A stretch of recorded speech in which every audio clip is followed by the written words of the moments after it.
Olá, meus queridos irmãos, minhas queridas irmãs. Quero acolher você com grande alegria no nosso programa Testemunho de Fé, que inicia agora. Aqui quem fala é o Padre Paulo Ricardo. Quero convidar você para nos próximos minutos nós refletirmos juntos a respeito da Palavra de Deus. Essa é a identidade desse nosso programa. É um programa para nós fazermos frutificar no nosso coração as riquezas dos mistérios que a Igreja celebra a cada domingo. E nesse domingo nós estamos no terceiro domingo da Páscoa. E a Igreja proclama o Evangelho fantástico, extraordinário dos discípulos de Emaús, da aparição de Jesus aos discípulos de Emaús. Trata-se do Evangelho de São Lucas, capítulo 24, versículos de 13 a 35. Nós vamos refletir um pouco a respeito desse Evangelho, porque essa aparição de Jesus aos discípulos de Emaús, ela tem algo de fascinante, diferente das outras aparições. Não que não seja importante a aparição de Jesus, por exemplo, a Maria Madalena, onde o Cristo aparece a Maria Madalena e ali simboliza a Igreja como esposa. Não que não seja importante a aparição de Jesus a Pedro, por exemplo, onde ali é confirmada a fé do príncipe dos apóstolos, mas é que essa aparição de Jesus aos discípulos de Emaús é uma aparição que fala ao coração de todos os fiéis. Naquele dia, o primeiro da semana, é assim que começa o Evangelho, o relato do Evangelho, os dois discípulos caminhavam para a pequena cidade de Emaús, a 11 quilômetros de Jerusalém, e esses dois discípulos somos nós. Melhor ainda, mais do que os dois discípulos. Um dos discípulos tem um nome, é Cleofas, e o outro não tem nome. Lucas não fala o nome do segundo, mas é porque, na verdade, o nome do segundo discípulo é o seu nome, é você. Somos todos nós que precisamos estar ali. Eu arriscaria até dizer, né, que sem dúvida nenhuma, Jesus apareceu aos discípulos no caminho de Emaús pensando exatamente em você. Sim, em cada um de nós, para renovar a nossa fé, porque é muito fácil a gente se identificar com estas duas pessoas, com esses dois discípulos que vão no caminho conversando a respeito dos acontecimentos trágicos daqueles últimos dias. Jesus, estamos aí no domingo da ressurreição, Jesus ressuscitou de madrugada, o túmulo foi encontrado vazio e estes discípulos ainda não sabem que ele já apareceu para as mulheres, já apareceu para Maria Madalena e exatamente por isso eles vão conversando numa situação, numa alma, né, marcada pela morte, pela decepção, pela tristeza, pelas trevas. De fato, quando no versículo 17 Jesus pergunta o que ides conversando pelo caminho, o Evangelho faz uma leitura psicológica do que eles estão vivendo. Ele diz assim: eles pararam com o rosto triste. A tristeza era tamanha que não era possível escondê-la. Ela estava transparecendo no rosto. E então, eles narram a Jesus tudo o que aconteceu. E concluem com uma frase que é como se eles tivessem colocado uma pedra em cima de um túmulo, ou seja, eles rolaram a pedra em cima do cadáver da esperança deles. Eles dizem assim: nós esperávamos que ele fosse libertar Israel. Nós esperávamos. Quer dizer, esperança frustrada, esperança não realizada. Mas o que é fantástico nesse Evangelho é que eles esperavam passado. Eles não têm mais esperança. E, no entanto, a esperança que para eles é coisa do passado está ali, acontecida. Ou seja, a esperança que para eles foi perdida está ali do lado deles. Ou seja, Jesus é a realização da esperança deles. Ou seja, naquele momento, Jesus não é mais nem esperança. Na realidade, Jesus é cumprimento, é realização do que eles esperavam. A realização de tudo o que eles esperavam está ali, do lado deles, mas eles não sabem. Eles não enxergam isso. Eles não sabem ainda. E isto é fantástico porque, na realidade, isto é um farol que ilumina a nossa vida.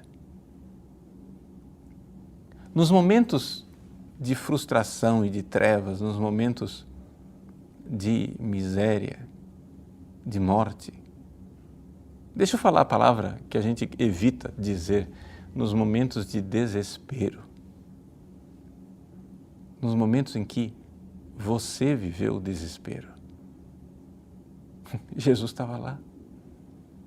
A esperança está realizada aí com você. Está do seu lado. Melhor do que do seu lado. Está dentro de você, está caminhando com você e quer fazer com que o seu coração arda na fé. Meus queridos, esse evangelho é um evangelho fantástico porque ele resume num pequeno relato aquilo que é o grande mistério do cristianismo. O que é o cristianismo? Você que é cristão, vamos entender o que é o cristianismo. O cristianismo é um mistério de uma presença real. Sim, uma presença verdadeira, uma presença viva, porém, uma presença escondida e secreta, que está conosco, sempre, que caminha conosco. Mesmo se a minha fé é tão pobre que eu ainda não perceba essa presença. Eu sei, você é cristão, você não percebe a presença dele. Muitas vezes você se sente sozinho. Quantas vezes você derramou lágrimas de solidão no seu travesseiro? E, no entanto, ele estava lá. Sim, ele estava lá, ressuscitado, só que você não sabia, só que você não enxergava, como aqueles discípulos de Emaús não enxergavam. Então, vamos refletir sobre este evangelho e vamos descobrir qual é o segredo para que a gente enxergue. Porque o evangelho termina assim, não é? O evangelho termina que os olhos deles, que antes estavam cegos, se abriram. É o versículo 31. Nisso os olhos dos discípulos se abriram e eles reconheceram Jesus. É interessante o contraste tremendo que existe entre o início do Evangelho e o final do Evangelho. O início do Evangelho, o versículo 16 diz, os discípulos estavam como que cegos. No final do Evangelho, os olhos deles se abriram.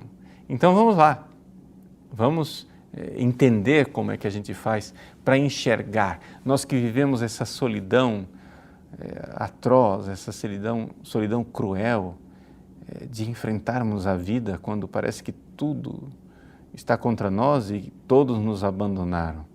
Nós que vamos pelo caminho com o rosto triste, como aqueles discípulos. Como é que a gente sai dessa situação?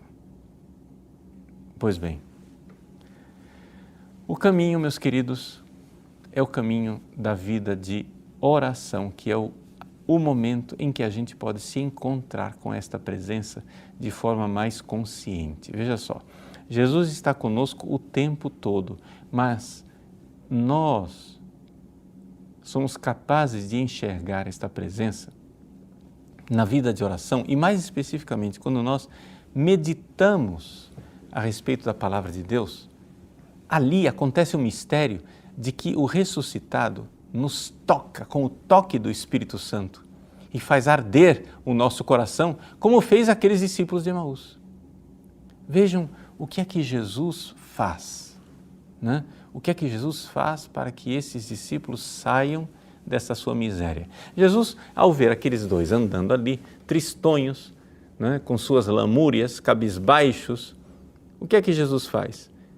Jesus passa a mãozinha na cabeça deles e diz, tadinho deles, coitadinhos, estão sofrendo tanto, né? Não, absolutamente não. Jesus não alimenta o vitimismo dos dois. Jesus vai com a faca, né, de uma espada de dois gumes, porque a palavra de Deus ela é assim, ela é penetrante. Não é? Você está doente, então a gente precisa enfiar o bisturi, a faca, precisa cortar mais profundo ainda para curar você. Jesus diz a eles, versículo 25, como sois sem inteligência e lentos para crer em tudo que os profetas falaram. Vejam como Jesus parece, de alguma forma, ser cruel, não é? Porque qualquer pessoa que encontra alguém enlutado, alguém tão decepcionado e ferido, nossa reação é querer consolar a pessoa, é dar os nossos sentimentos, nossa solidariedade. Jesus não, Jesus diz, sois sem inteligência e lentos para crer. Ou seja, Jesus está dizendo, se vocês estão tristes assim, a culpa é de vocês.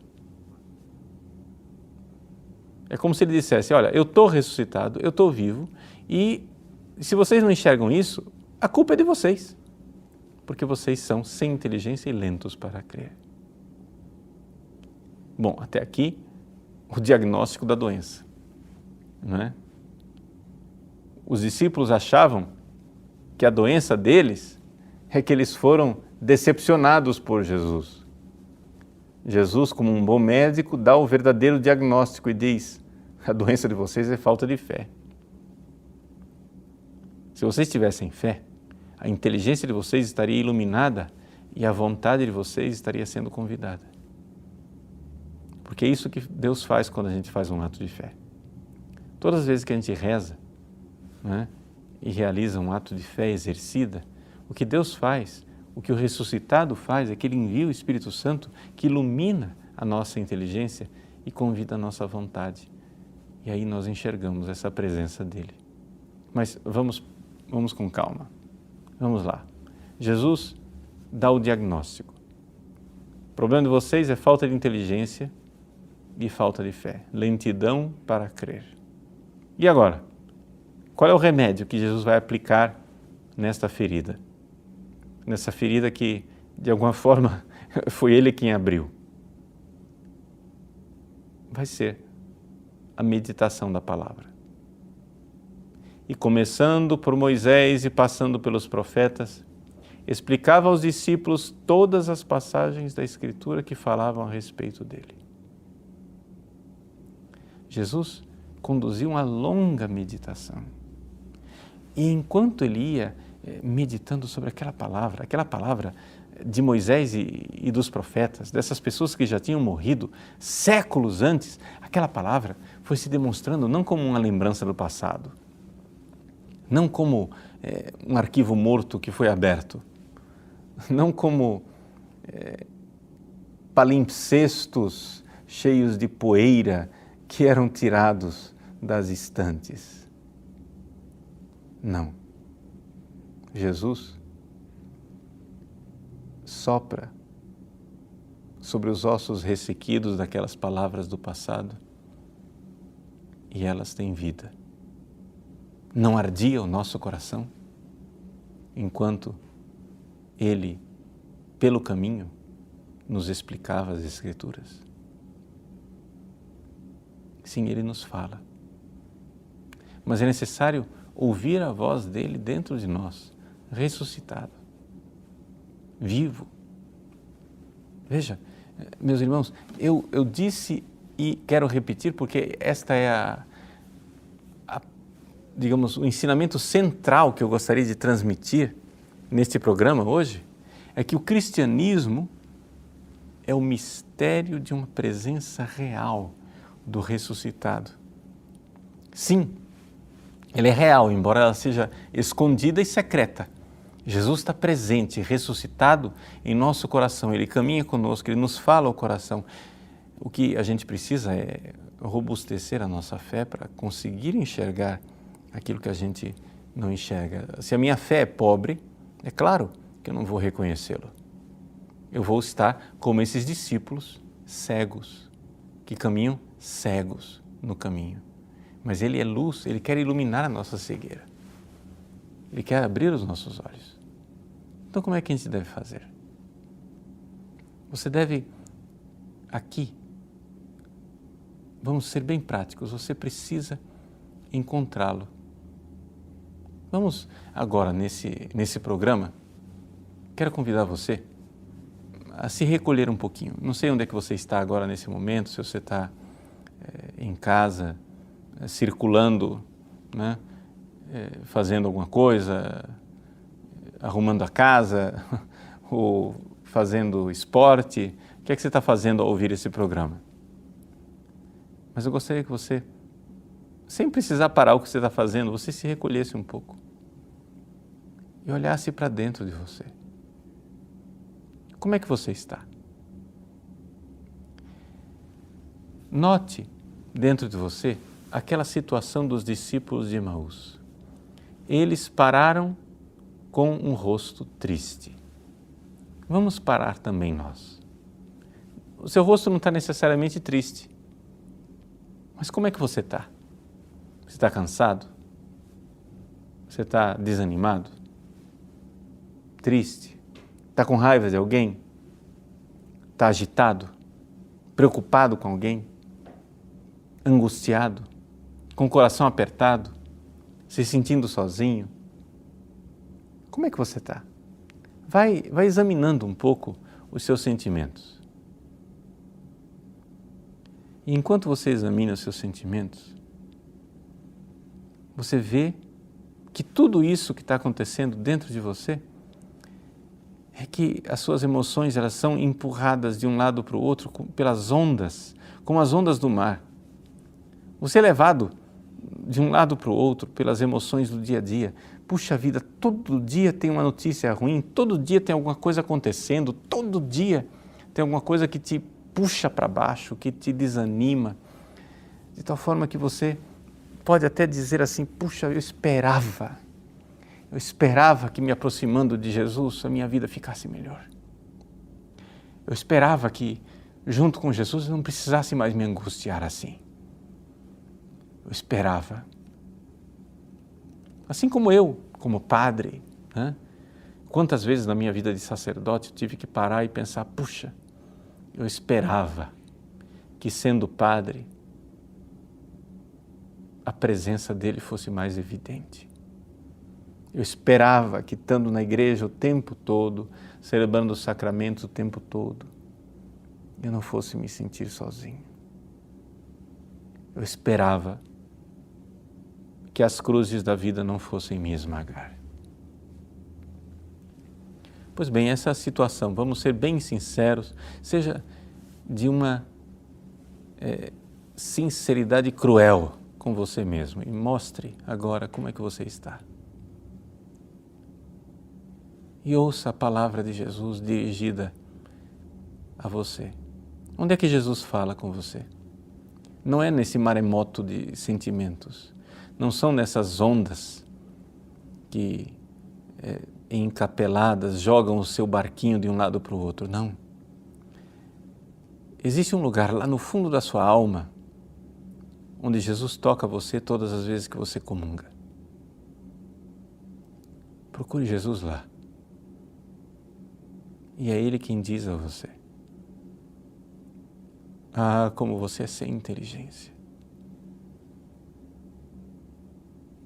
Sim, sem inteligência, porque são os animais que são empurrados pelos sentimentos. As pessoas inteligentes enxergam a luz da verdade. Como você é lento para crer. Senhor, Jesus, eu vos peço, tocai o meu coração com esta palavra, essa palavra que fere, essa palavra que desafia. Fazei, Senhor, com que verdadeiramente eu veja que no fundo eu estou sofrendo, mas estou sofrendo e a culpa é minha. Porque vós estáis comigo o tempo todo, mas é que eu vou andando pelas estradas desta vida, esquecido de vós. Sim, Senhor, é o meu esquecimento. Eu vou esquecido de vós. E então eu tenho que confessar, Jesus, que o nome da minha solidão é esquecimento.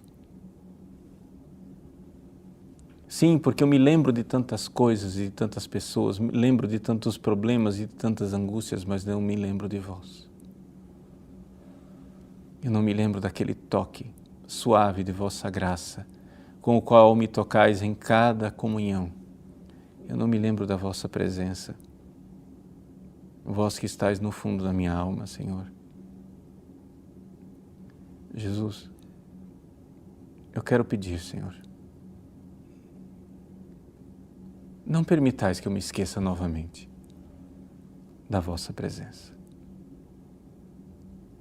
Sim, Senhor, porque eu vou caminhando nas estradas desta vida, nos caminhos e nos descaminhos da minha existência, eu vou caminhando, Senhor, esquecido de vós e por isso sou dilacerado pela tristeza, sou acabrunhado pelo peso da minha cruz e, no entanto, eu não me lembro, Senhor, eu não me recordo que eu tenho do meu lado o mais belo de todos os sirineus, o melhor de todos os companheiros, aquele que faz a cruz leve, sim. O meu fardo é leve, o meu jugo é suave. Ah, Senhor, se eu me lembrasse de vós, se eu me lembrasse de vossa presença ao meu lado. E, no entanto, eu me esqueço, Jesus. Jesus, que esse tempo de Páscoa seja um tempo para que eu não me esqueça de vós. Dai-me, Senhor, esta graça, a graça de eu me lembrar desta presença realizada ao meu lado. Sim, os discípulos de Emaús confessam desesperados, dizendo, nós esperávamos. E, no entanto, vós estáveis ali do lado, como esperança realizada. E vós estáis aqui, Senhor, agora, neste momento, não daqui a 10 anos, e nem daqui a 10 minutos. Agora, Senhor, vós estáis aqui, tocando a minha alma como esperança realizada, porque vós sois uma presença real. A vossa presença, Jesus, é mais real do que até a minha presença. Sim, porque onde é que eu estou? Onde é que está o Paulo Ricardo? Onde é que está o Paulo Ricardo de ontem? Onde é que está aquele jovem cheio de energia, cheio de saúde, de sonhos? Ele já não existe mais. Onde é que está o Paulo Ricardo de amanhã? Onde é que está o velho, doente, no leito de morte? Ele também não está aqui. Onde é que eu estou? Eu estou tão longe de mim. Eu não estou presente a mim mesmo. Eu estou sempre arrastado para tantas coisas longe de mim. Jesus, no entanto, a vossa presença é mais real do que até a minha própria presença. Eu não estou completamente aqui, vós estáis completamente aqui, Senhor, porque estáis ressuscitado e glorioso, embora estejais escondido e secreto. Mas é uma presença real, mais real do que a minha. Senhor, eu creio. Eu creio na vossa presença. Portanto, quero vos pedir, Senhor, nesse tempo pascal, ressuscitai a minha fé e fazei com que a minha memória nunca se esqueça de vós e que o meu coração se mantenha ardendo no caminho, enquanto viveis comigo a minha vida e carregais a minha cruz. Que o Cristo ressuscitado abençoe você, meu irmão, minha irmã, como discípulos de Emaús, sejam os nossos olhos abertos na Eucaristia que celebramos a cada domingo. Deus abençoe você. Em nome do Pai, e do Filho, e do Espírito Santo. Amém.